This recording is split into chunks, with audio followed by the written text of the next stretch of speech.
Members of the Bloomington community came together this week to discuss homelessness downtown. WTIU's Casey Kuhn brings us some of the voices heard at the meeting.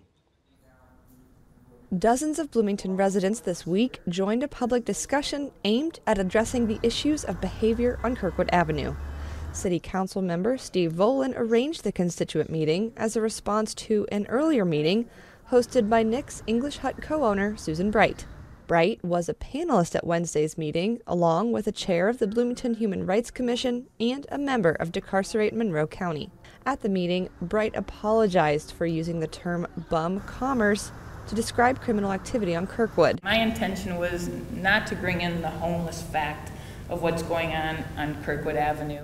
And ask the community members there to offer any ideas to reduce disruptive behaviors, including panhandling. It's the students who are causing the problems with the people who are facing homelessness. Panhandling is growing across the entire state. This is something that's happening in cities throughout Indiana. It's not just Bloomington. I've been pushed, I've been shoved, my customers have been threatened. We got to find a solution. The meeting brought Indiana University students, Bloomington property owners, and one homeless man, Ray Jordan.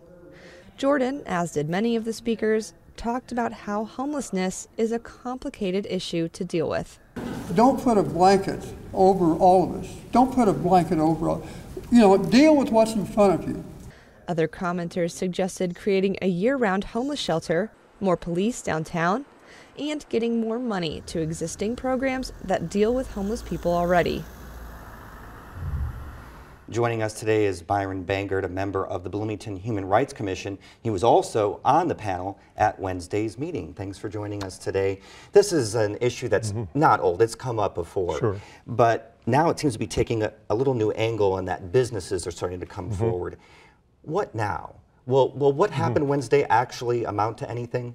I think it will. I'm very pleased to see the interest by the business community. I think that many of them have a first-hand experience with the kinds of issues we're trying to deal with here, and some of their insights are going to be crucial to coming up with a solution. I happened to have occasion to visit over lunch yesterday with two members of the business community, one of them who lives across from Seminary Square or Seminary Park, and the other one who's on South Grant Street just off of Kirkwood. And both of them acknowledge that this is a complex problem. It doesn't involve merely or only people who are homeless. In fact, they may not even be the primary persons who are problematic in terms of the behaviors that are occurring in the Kirkwood area. They perceive that there are people who are, from various segments of our community, and maybe some from outside, who are possibly causing some of the trouble. But what really needs to happen within the city to be able to make progress on this? Well, I think there's got to be a cooperative effort between the city, business owners, and the not-for-profits. Commissions like the Bloomington Human Rights Commission. We've had a long-standing interest in the homeless in our community, and we want to make them a protected category, not to protect any of the behaviors that people are objecting to, but to make it clear that homelessness itself is not the problem, that the problem are some of these behaviors which have become associated with the homeless. Now, there were a lot of suggestions made that night. What were some of those that kind of stuck out to you? We talked about the police already in that package. Well, I think that's a helpful suggestion.